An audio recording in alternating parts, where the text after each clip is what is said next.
How do I go from this to this? Hi everyone. If you've been watching my videos for a while now, you will have noticed this. These are the names of my wonderful Ko-fi members who support me each month. And in return, 2 of the membership tiers get physical rewards, which are 2 zines. I talk about the zines and the memberships semi-regularly, but I don't really make videos on what's involved in putting the zines together each month, so here we are. I knew I wanted to make another zine tribute to David Lynch. And for this issue, I decided to focus on all of his feature films. I wanted to make a piece of art for each movie and write some of my personal thoughts and facts about the films. When I was thinking about the artwork, I knew I wanted to do character portraits, but in a different way. I was thinking about how Lynch's films can feel disjointed, how you can be confused on a surface level, but you will see more and understand more when you continue to pay attention to what's being presented to you. I thought about how the themes of identity, dissociation, and duality recur throughout, and came up with an idea to create a portrait and then reassemble it onto the page. So I grabbed this old paint sketch that I'd done as a study for a painting last year of River Phoenix, and I experimented with this first before going ahead and making the artwork for the zine, because I just wanted to see if the idea that I had in my mind was going to translate, was going to look how I wanted it to, and it did. I did a poll here on YouTube and on Ko-fi to see which portrait and film people would like covered in this video between Blue Velvet and Twin Peaks Fire Walk with Me. It was pretty evenly split, so let's talk about both. So now that I knew that my artwork idea was going to turn out exactly how I envisioned it, I could confidently go ahead and make the 10 artworks for the zine, starting with Dorothy Valens in Blue Velvet. Dorothy Valens is played by Isabella Rossellini, and Blue Velvet was released in 1986. And I decided to do the portraits with my Arrtx acrylic paint markers just because I'm obsessed with using those at the moment, and they're so great to do colourful portrait studies with, so they were perfect for the zine. I don't remember the order that I saw all the David Lynch movies, but I know that Eraserhead, Wild at Heart, and Blue Velvet came into my life around the same time. And I had a video store right near my house in the town that I lived in, and I was there all the time, renting absolutely anything that looked horror or weird in any way. So an old VHS copy was the first way that I watched Blue Velvet, which was the perfect introduction to this movie. And I actually only got to see it for the first time on the big screen very recently after David passed, and my local cinema screened it as a tribute. And experiencing the sound design in the cinema added so much to a film that was already a firm favourite. I just love this movie so much. It's a noir mystery set in a small logging town. I grew up in a small logging town, so I always really connected with Lynch's locations, like they felt very familiar to me. The cast of Blue Velvet is stacked with Lynch faves. We've got Kyle MacLachlan, Laura Dern, Jack Nance, and the sexual violence in this movie still shocks me every time I watch it, which is countless times by now. And as much as Dennis Hopper's Frank Booth is absolutely terrifying in a really over-the-top, cartoonish almost kind of way, the deep undercurrent of emotion in this film is what makes it so extraordinary. Like, the caricatures, they're so over the top, but you take it seriously because there's so much empathy and humanity attached to all the characters. And that's something that David Lynch does extraordinarily well.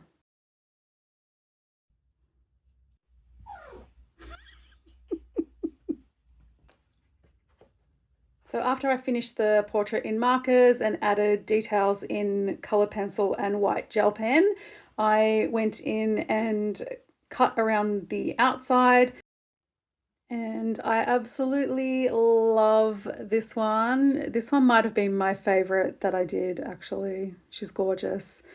And then it's time to move on to the icon, Laura Palmer from Twin Peaks Fire Walk With Me. I honestly could make an entire zine just about this movie, not even touching on Twin Peaks, the TV show, which I didn't feature in the zine because this scene specifically was just David's feature films. So we have here Laura Palmer, played by Cheryl Lee, and Twin Peaks Fire Walk With Me was released in 1992. And where some folks can just see the quirky characters on the surface while watching Twin Peaks, the TV show, Fire Walk With Me reminds us that it exists because of the tragedy of Laura Palmer's death.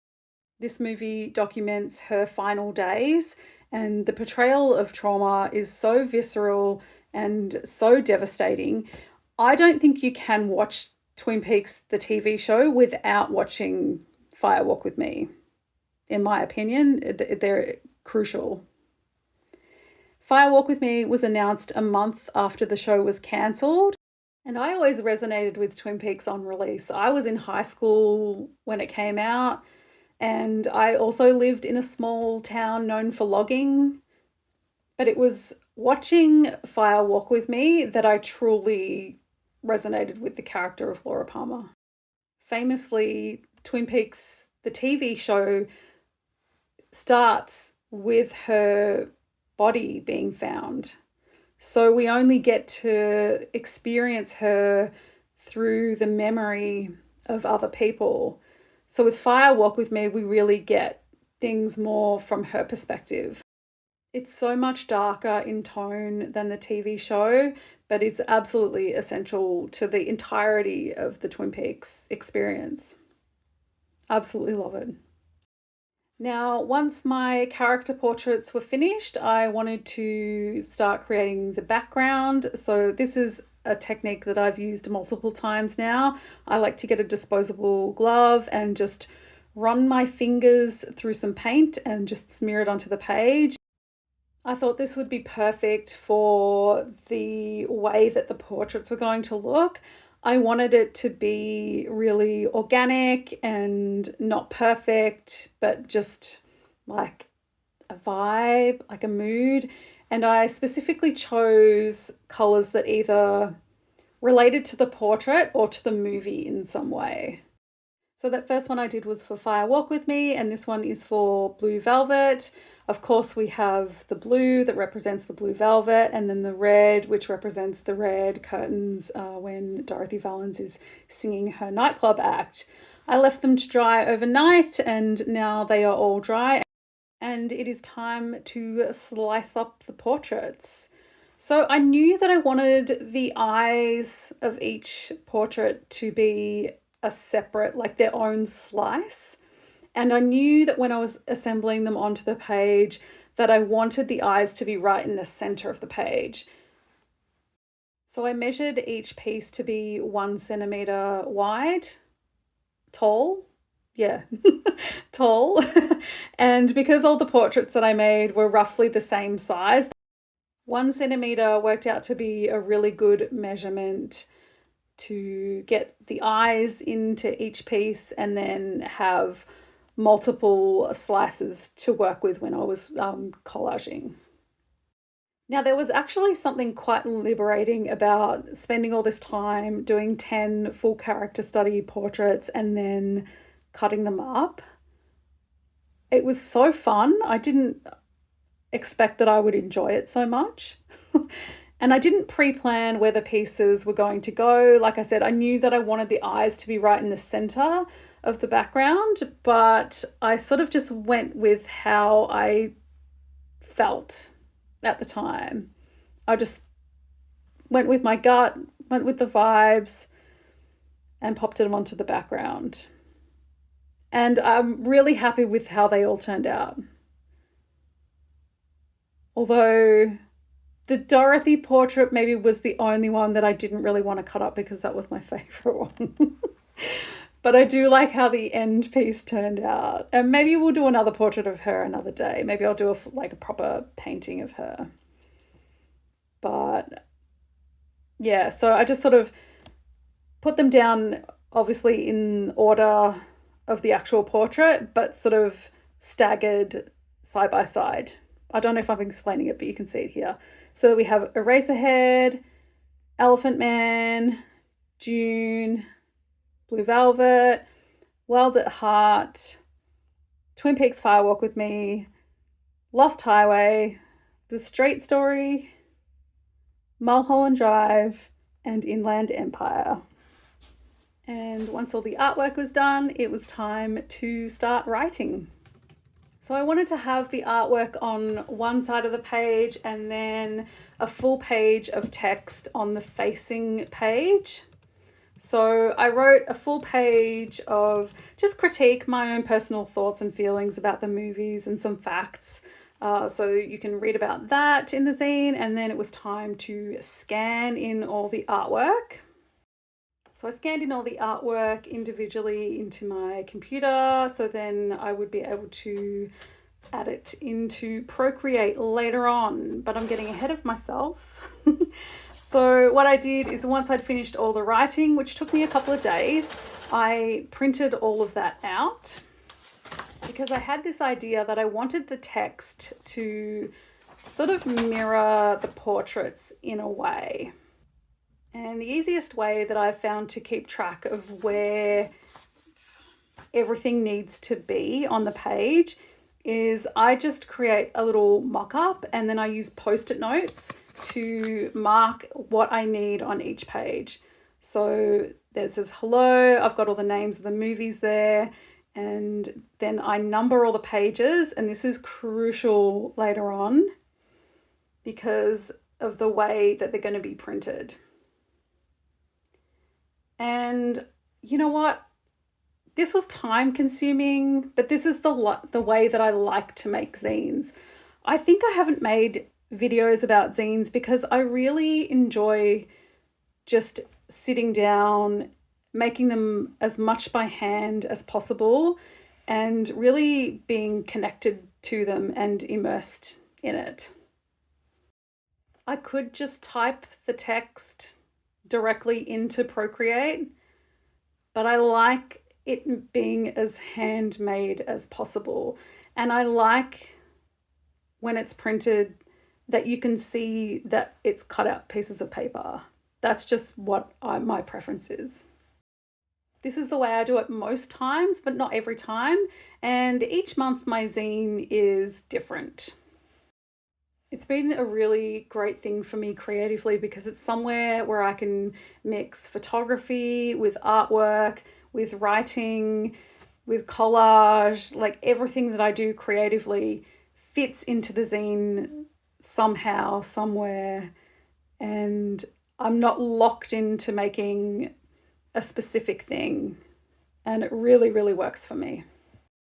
So you can see here I'm doing a similar kind of thing with the text, and it looks different on each page. I specifically, when I was writing, I just wrote like short sentences because I knew I wanted to cut it out and rearrange it on the page.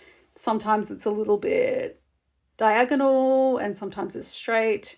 So here's a little flip through of what the text looks like when I cut out all the individual sentences and stuck them onto the page. On the left side is all the post-it notes with the names of the movies, and that's where the artwork is going to go once we've scanned all these pages in and we add those files.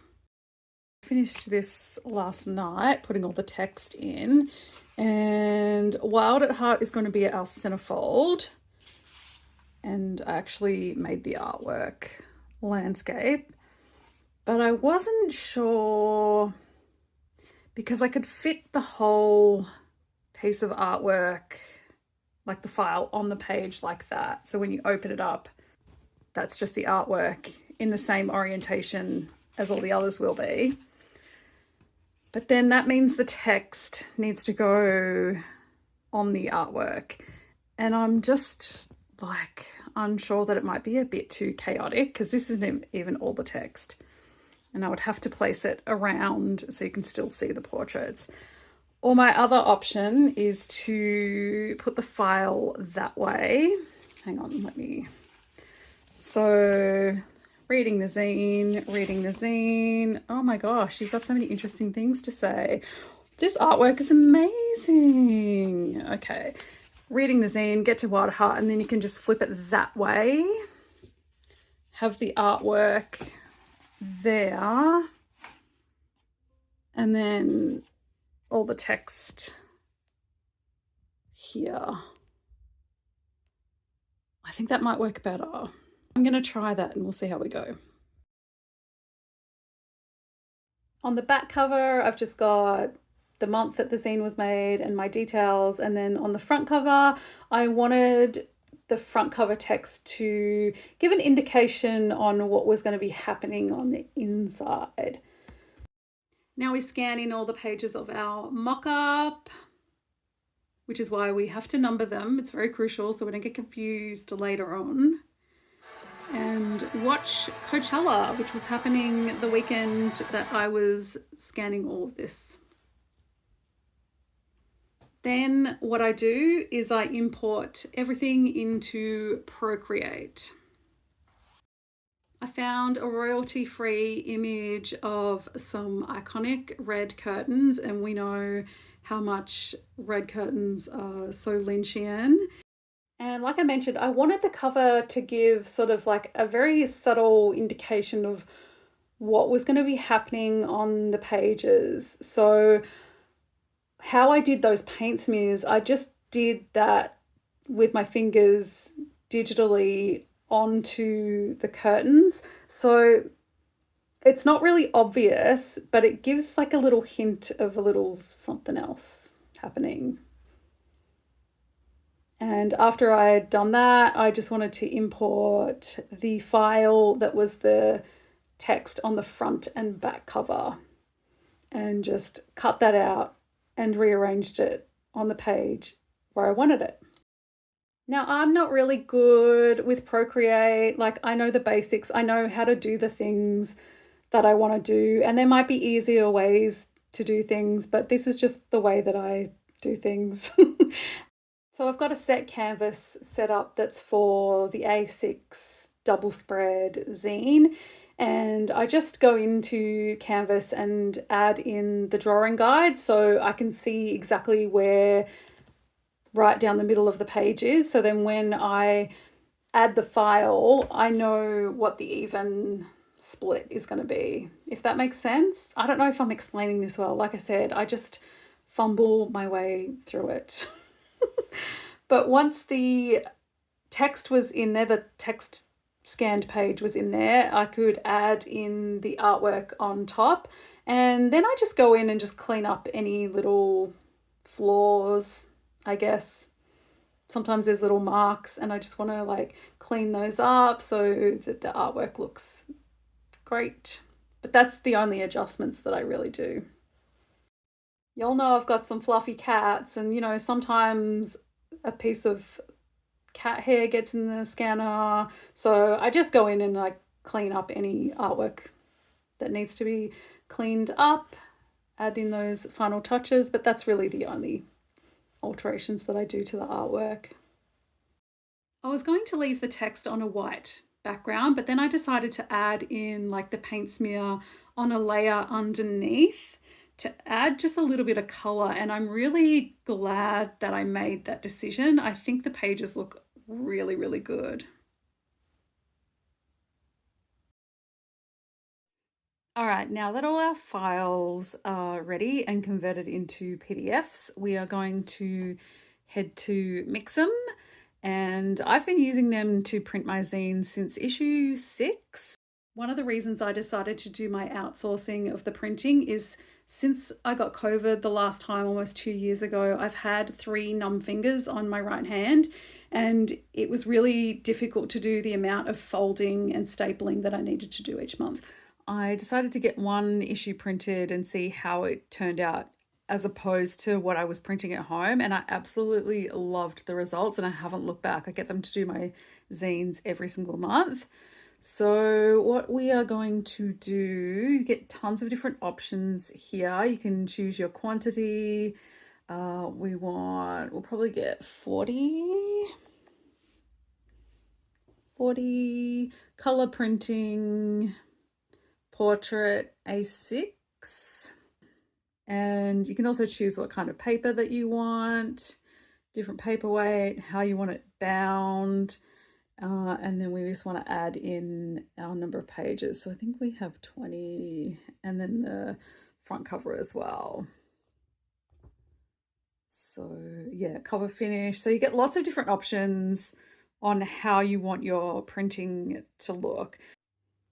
So this is what it looks like when we go to upload our artwork. It tells us again what we're ordering. So 40 copies A6, 20 pages portrait color, the paper, all that sort of thing.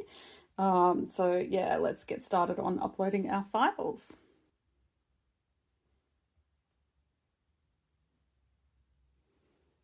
So we've got front and back cover.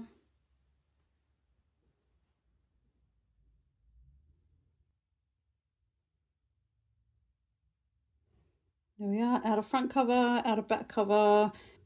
I'll show you when we get the preview, when all the art is uploaded. All right, so now all our artwork is uploaded and we can have a little preview. Here is issue 16 and we can flick through the pages. So let's move the camera. Look through the pages, we can get a little look and make sure everything's in the right spot. So there's our intro page, we have Eraserhead. Yep, that text matches. Elephant Man. Okay, those two pages are in the wrong spot. Blue Velvet, Wild at Heart, Far Walk with Me, Lost Highway, Straight Story, Mulholland Drive, and Inland Empire. And our back cover. So we're just got to change Dune. Yeah, so we'll just switch those around.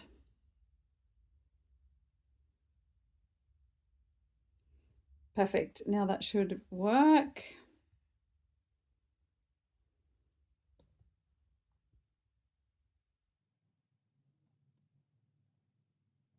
Perfect. So I've got all our artwork on the left side, writing on the right. And they're all in chronological order, which was just a happy accident. Stoked. Perfect. So that's our preview. You can also download a proof, and you can see here it gives you the trim lines and the area where you want your artwork and text to be. Their customer service is actually really amazing. If you ever make an error or they think it's not going to print correctly, they will pause the order and get in touch with you and make sure it's like absolutely correct and you're absolutely happy with it before they proceed. So they're not going to print anything that's kind of dodgy. But I'll show you what the proof looks like as well. So we'll just wait for that to download. All right, our proof is ready. And this again tells you exactly where, shows you exactly where the cut lines are going to be and how it'll be printed. So this is how I scanned it in and how I made the zine. This will be printed. Yeah, so that's our proof. So you can just triple check and make sure everything is in the right order. Everything's going to fit on the page. The only thing I did notice was that Wild at Heart, a little bit of the edge from this page has carried over to this page, but because it's the centerfold, it won't matter because that's where we'll be folding it over. So this is where the staples will go. So you'll still be able to read it, and that's still readable. It's just like right at the bottom edge. So I'm not stressed about that. They probably will send me a message though to make sure that I'm okay with that. But yeah, everything looks good.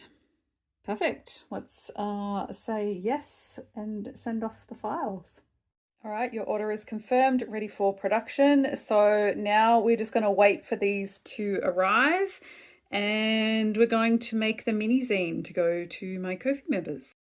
So as an incentive to sign up to the monthly memberships rather than just buy the zines individually each month is I make a mini zine that accompanies the main zine every month. So each month I make 2 zines, and the main zine goes into the shop afterwards and the mini zine is just for my members. Now the main zine usually takes about a week to come back, so I usually make the mini zine in that week. I made this zine in Procreate, and this is a zine all about Angelo Badalamenti and his relationship with David Lynch. I could not make a zine about David Lynch's movies without acknowledging the huge impact that Angelo's movies had on his films.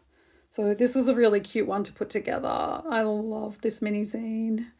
I've done a video making a mini zine before, so I'm not going to talk you through all the ways to fold it, but you can see the whole process here. This is the most tricky part, when you cut the middle and then push it together to make the pages in the correct order. But here's my little flip through Angelo and David. They had such a cute, special, incredible relationship. And here is all the mini zines printed. And here is the main zine a week later at my doorstep. All right, so the zines are here finally, and all of this, I'm actually working on the May issue. So I'm currently in the guts of making all that artwork, but let's open up this.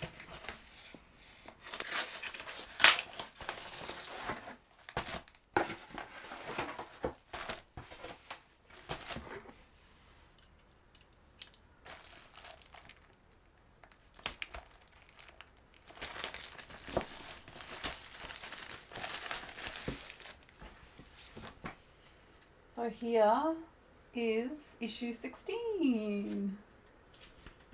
Now for some reason I didn't flip through it when I got it, so I'm just going to insert that here because I thought you would want to see how accurate and how good the printing is to what the files were. Like they do such a good job. It's especially good for when I'm doing artwork and photography. And it's also made my life easier, like I mentioned with my right hand. It's more accessible for me to outsource it. So yeah, that's the reason that I get the main zine printed elsewhere.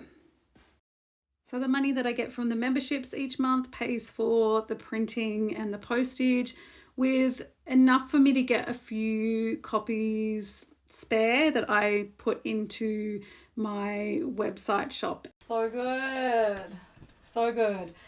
So now all I have to do is package up the main zine with the mini, and then the art lover tier gets the 3, so they get the art print, the main and the mini. So I've got to package up these for my lovely members. I think I got 5 new members this month, which is absolutely incredible. I'm so grateful for all the support. I really cannot state that enough. So we're gonna got our little envelopes here. I'm gonna package up everything and get them into the mail today so everyone can read them. So I have 3 tiers of memberships available, and all the information is in the description box down below. But the first tier is pretty much just digital rewards, and then we have the Zine Fiend tier, which is the main zine and the mini zine each month, and then I have the Art Lover tier, which is the main zine, the mini zine, and an art print every month. I put at least a week of work into the zine each month. If it's artwork from scratch like with this issue, it takes longer. The photography zines don't take as long because I'll re-edit the photos, but then I really just need to upload the files and add whatever text. So yeah, I do put a lot of time and effort into making the zine each month, and I'm so grateful that so many people want to read it. It's shipped to 8 countries now. And here is the mail for my members.